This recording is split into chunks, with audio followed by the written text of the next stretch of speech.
मैं कौन हूँ वो इस बार भी नहीं बताऊंगी। आपने सुना था पार्ट 1 में रामू का नाम? उसका फोन आया था जब अनुभव जी योग कर रहे थे। हाँ, तो रामू का कोरोना रिपोर्ट पॉजिटिव आने के 4-5 दिन बाद अनुभव जी का रिपोर्ट भी पॉजिटिव आया। सरकारी नियमों के चलते अनुभव जी को एक शैली नामक हेल्थ केयर वर्कर हर 8 घंटे फोन करके उनके अपडेट्स लेती है। उन दोनों के बीच में क्या बातें होती है, आइए देखते हैं। हेलो मिस्टर पटेल, कैसा चल रहा है आपका आराम? हाँ शैली बेटा, बोलो। 8 घंटे हुए नहीं कि तुम्हारा फोन आ गया। अरे वो तो मैं करूँगी ही ना, मेरा काम ही वो है। आप ये सब छोड़िए, पहले ये बताइए आप मास्क पहन रहे हैं या नहीं? अरे बेटा, घर में क्या मास्क पहनना। ऐसे कैसे चलेगा पटेल अंकल? आपको मास्क नहीं जमता, आपको घर में नहीं रहना, ठीक से हाथ भी नहीं साफ करने, आपको दवाइयाँ भी टाइम से नहीं लेनी है, ऐसे नहीं चलेगा अंकल। अरे हाँ भाई, करूँगा अब सब, ठीक है? तो फिर खाइए मेरी कसम। अरे चल नादान कहीं की, तू मेरी बेटी जैसी है और तेरी कसम कैसे खा लूँ मैं? नहीं, खानी पड़ेगी आपको। अरे बाबा ठीक है, तेरी कसम, बस पहनूंगा मास्क। गुड। अब ये बताइए आपका ऑक्सीजन लेवल और टेम्परेचर अभी क्या है? हाँ बेटा, आधे घंटे पहले मेजर किया था तो ऑक्सीजन लेवल कुछ 99 और टेम्परेचर कुछ 99.5 जैसा था। ठीक है, दवाई टाइम से लेते रहना। मैं 8 घंटे बाद फिर से फोन करूंगी। Take care, bye. पार्ट 1 में आपने देखा था कि अचानक ही अनुभव जी की मृत्यु हो गई। वो सारे रहस्य यहाँ खुलने वाले हैं, ध्यान से देखिएगा आगे। यहाँ अनुभव जी की तबीयत नाजुक होती जा रही है और उनका डॉक्टर नीरज के साथ रिश्ता तगड़ा बनता जा रहा है। ये देखिए। कैसे हो काका, सब ठीक? आपके लिए खुशखबरी है। हाँ हाँ बेटा, जल्दी बताओ जल्दी बताओ।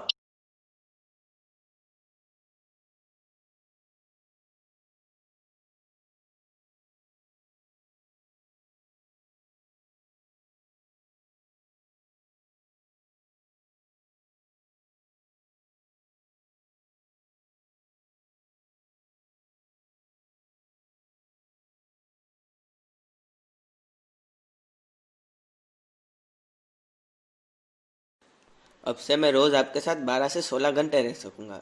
अरे बेटा, इससे ज्यादा खुशी की बात मेरे लिए और क्या हो सकती है। और मुझे डॉक्टर सारा ने आपके मेजर चेस्ट ऑपरेशन के बारे में बताया था, जो आपको एक्सीडेंट के बाद करना पड़ा था।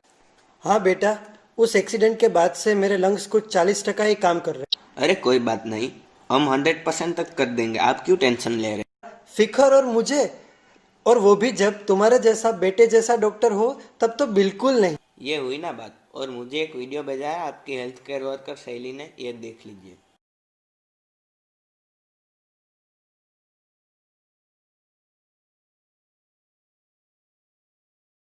हेलो पटेल अंकल, कैसे हो? डॉक्टर नीरज ने मुझे आपकी कंडीशन के बारे में बताया। चिंता मत कीजिएगा, मैंने आपके लिए माँ भवानी से मन्नत भी मानी है। देखना अब जल्दी ही ठीक हो जाएंगे। डॉक्टर नीरज के वैसा करना, ठीक है? Bye Patel uncle. अरे ये शैली बेटी कितनी अच्छी है, भगवान हर किसी को ऐसी बेटी दे। ये लो।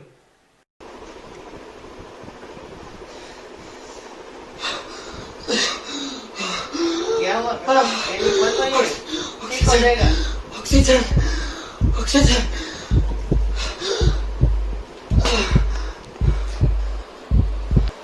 मैंने आपको बताया था अमीर लोगों के रिश्तेदारों के बारे में। यहाँ भाई की हालत नाजुक होती जा रही है और उनके मंसूबे कुछ और ही है। आइए देखते हैं उनके मंसूबे और उसे पूरा करने की उनकी कोशिश। मैं नहीं बता सकती। हेलो लक्ष्मी बहन, कैसे हो सब? मजा माने?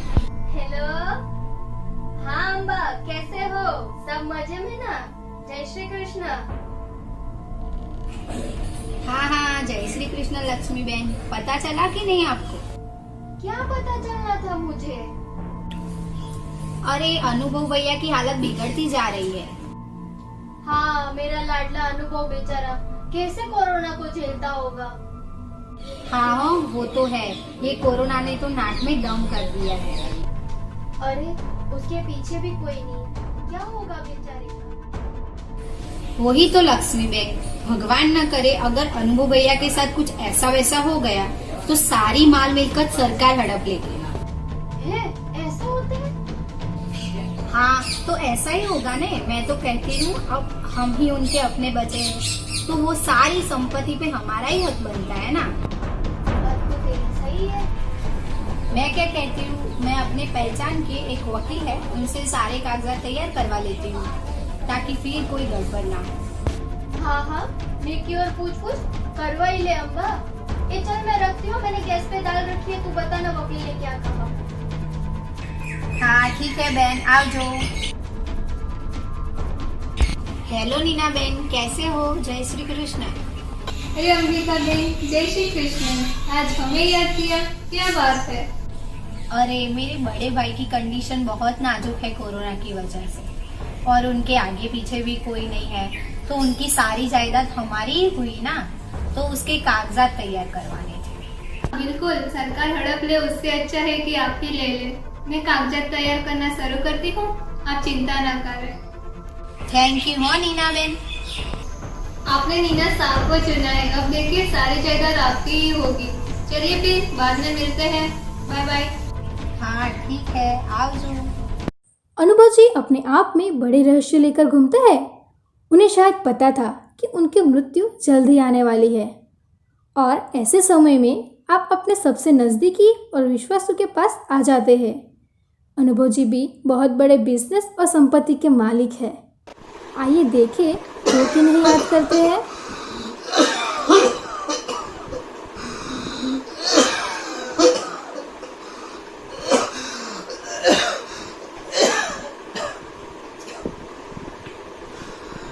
पता नहीं क्यों, लेकिन अब लगता है मौसी मुझे छोड़ेगी नहीं। मैं चल बसूं, उसके पहले सब ठीक कर लेना चाहता हूँ। चलो व्योम को फोन करता हूँ। हेलो व्योम, जय श्री कृष्ण। जय श्री कृष्ण अनुभव जी। अरे आप क्यों तकलीफ लेते हो? मुझे मेल कर दीजिए, मैं संभाल लूंगा। अरे तकलीफ और मुझे, वो तो फिक्र मुझे कभी भी हुई ही नहीं है, लेकिन तकलीफ और मैं इंसान के उदारी और लोग की तरह एकदम विपरीत है। अरे यार, आपकी बातें हर बार मुझे पिघला देती हैं। फरमाइए, क्या हुक्म है? हाँ व्योम, मैं मानता हूँ कि मौत की कल्पना करना गलत है, लेकिन वास्तविकता से जुड़े रहना भी आवश्यक है, और वास्तविकता कुछ अलग ही है। प्लीज ऐसा मत बोलिए, देखिए आपको कुछ नहीं होने वाला।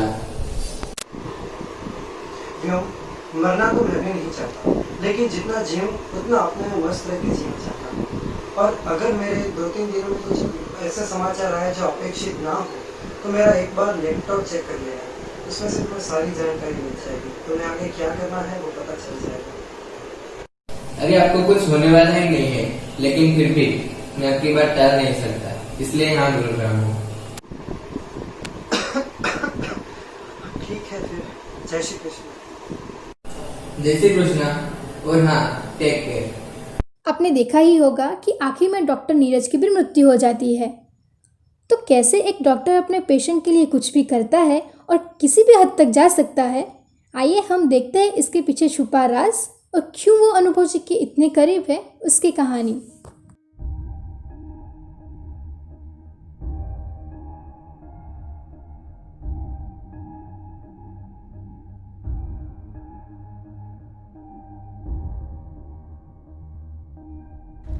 अरे बेटा, आ गए तुम? मुझे तुम्हारा ही इंतजार था। जी मुझे तो आना ही था, मेरे काका जो मेरा इंतजार कर रहे थे। बैठो।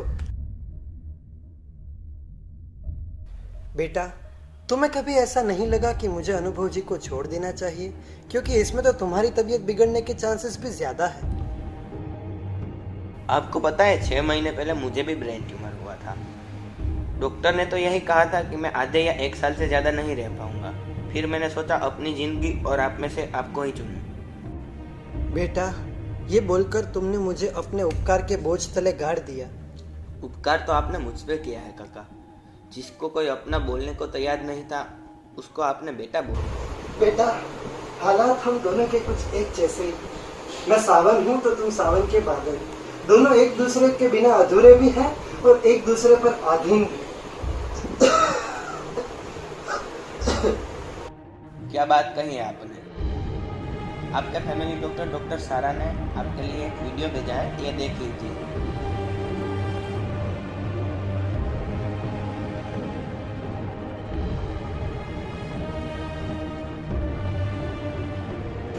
अनुभव जी, आपकी हालत आप मुझसे बेहतर समझ सकते हैं। अभी मेरे हस्बैंड का रिपोर्ट भी पॉजिटिव आया है, इसलिए मैं आपको ये वीडियो भेज रही हूँ क्योंकि मुझे उनकी देखरेख के लिए जाना है।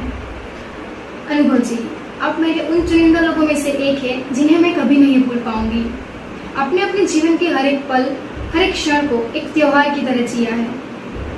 मेरे ऊपर वाले से यही प्रार्थना है कि आप जल्द से जल्द ठीक हो जाए, आपको उचित न्याय दे और आपको हर वो खुशी दे जो आप चाहते हैं, जो आप डिजर्व करते हैं।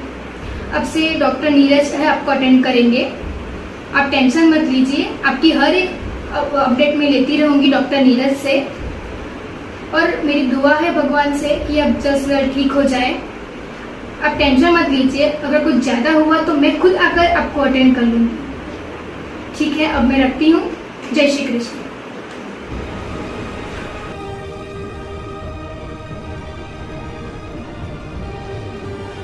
आज तुम्हारी और सारा की बातें मेरे दिल पे जाने। हमारी तो सिर्फ बातें ही ना, और आप और आपकी छवि तो हमारे दिल में बसी। क्या बात है बेटा, अब मुझे लगता है कि 4-5 दिनों में मौसी मुझे बुला लेगी। अगर ऊपर जाके भगवान मुझसे पूछे कि आप अपनी उम्र किसे देना चाहेंगे तो वो तुम होगे बेटा। काका, मेरी जान आपकी आवाज़ के साथ बंध चुकी है। जब तक ये आवाज़ गूंजती रहेगी तब तक ये सफ़ेद कोट के अंदर छुपा हुआ गुलाबी दिल धड़कता रहेगा।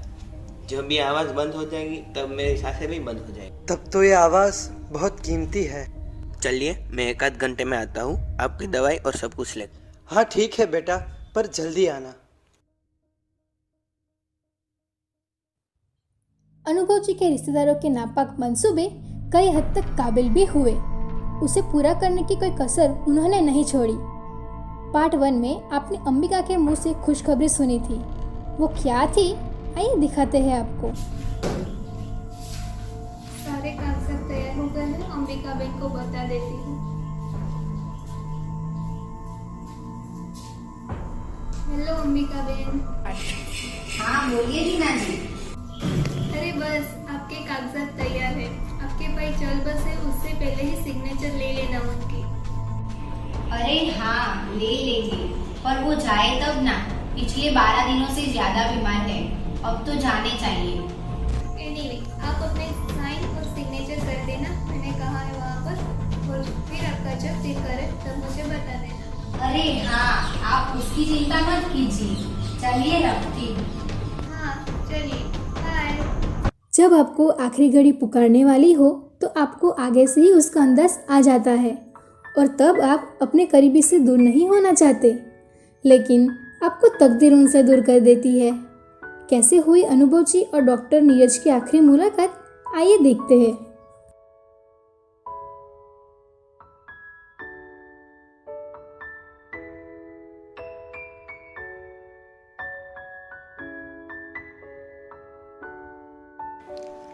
काका जाग गए?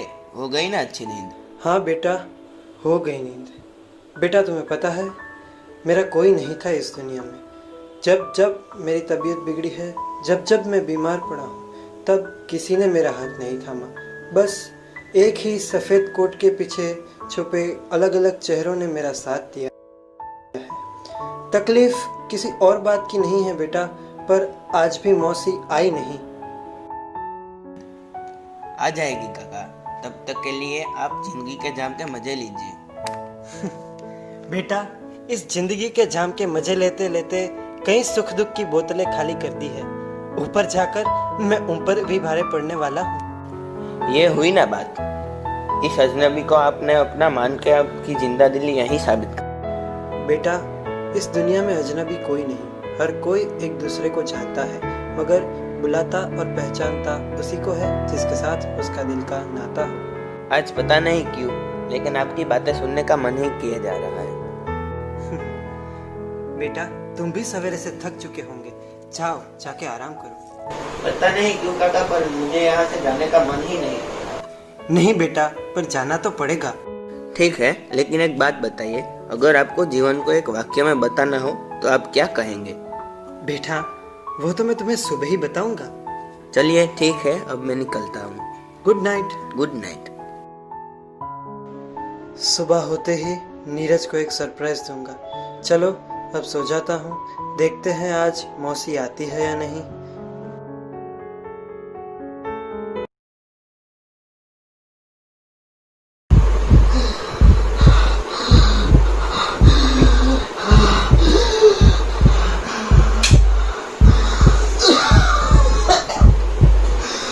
आ गई मौसी मुझे लेने।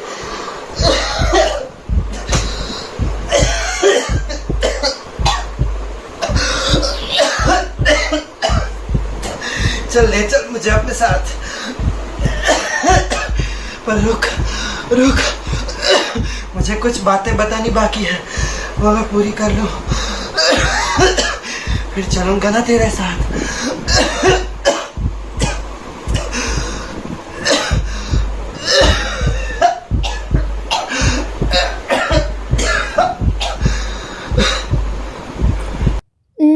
सुनिए आपने एक चीज़ कि नीरज की ज़िंदगी अनुभव जी की आवाज़ बन गई है और नीरज ने अनुभव जी से एक प्रश्न भी पूछा है।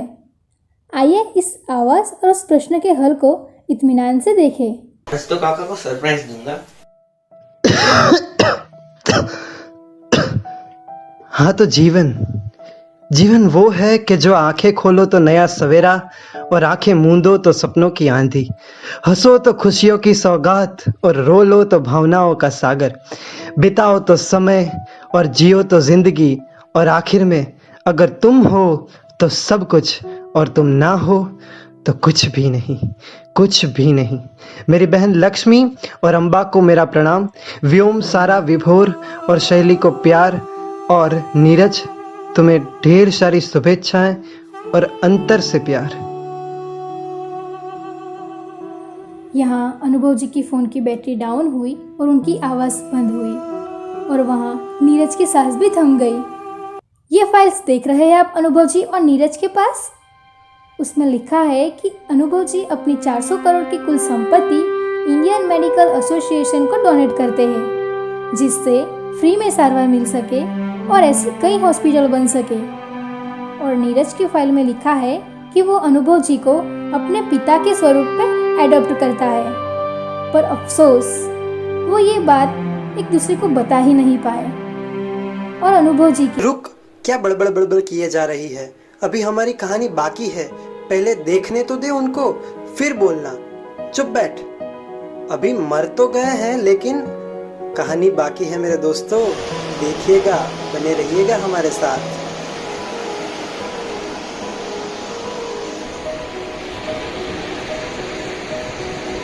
देख क्या रहे हो? क्या ऐसा नहीं हो सकता कि मर गए तो आप बोल ही नहीं सकोगे?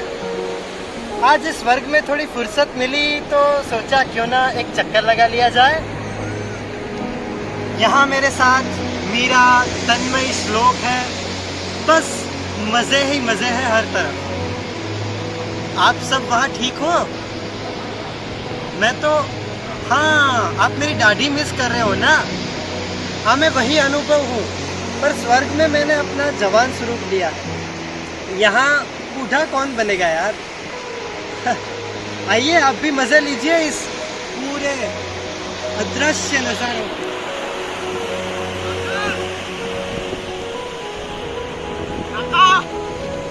अरे नीरज, तुम आओ, बैठो बैठो। तुम भी यहाँ पर आ गए?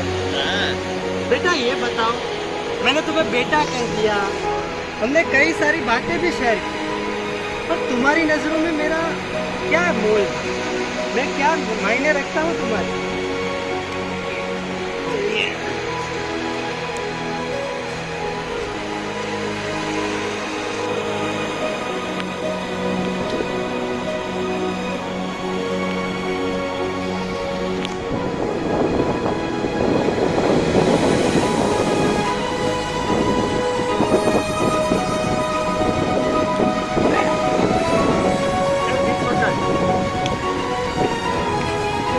सफर